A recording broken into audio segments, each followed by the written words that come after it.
Hi, everybody. My name is Danny Gewirtz, and I have been living in Israel for 40 years. I live here in Ma'ale Adumim, Israel, and I am a proud member of the Stand with Israel group. And I'd like to address the group as I consider you all ambassadors for Israel to the rest of the world. You do a great job of getting out news and stories and soliciting for very, very noble and worthy causes that have to do with Israel and the war. But I've been noticing a very disturbing trend over the last couple of months, and that is it's been very, very hard to raise funds, not just for Yad Hazeh Shulamit and me personally, but other campaigns that I've been involved with. And I have seen this trend unfortunately continue and actually getting worse as the time that Israel and its people really need help, tzedakah, and support most. Just take, for example, this widow campaign that I've been running. I've been running it already for almost 10 days. It involves a very good friend of my daughter and son-in-law.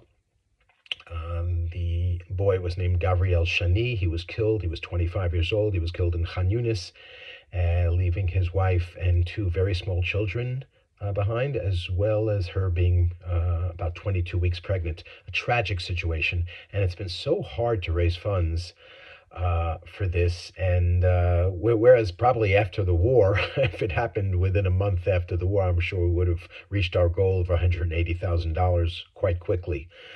After October 7th, there was a tsunami that hit Israel. And during that time, or shortly after that period of time, it was very, very easy to raise funds. People gave, and there was no problem. People gave with their heart. It was emotional giving. It was the time that Israel really, really needed money.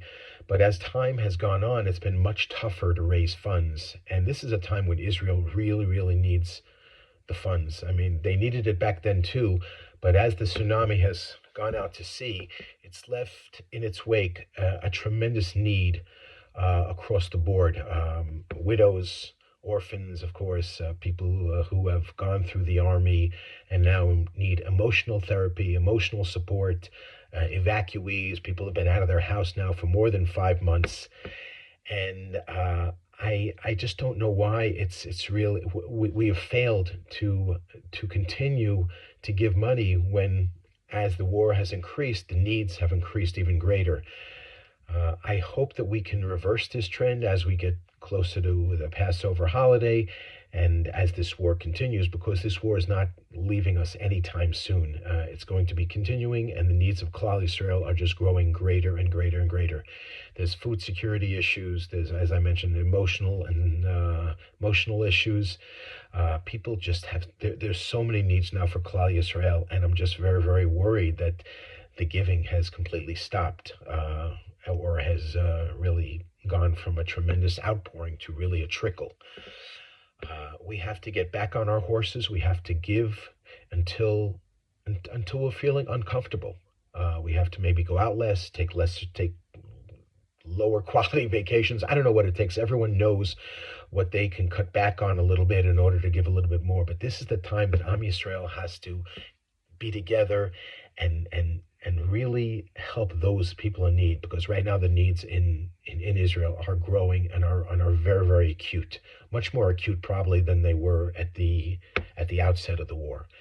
I hope this message is received as it was intended, which is just to really help the members of Klal Yisrael who are in dire need and who are impacted by the war, because there are just so many issues out there right now.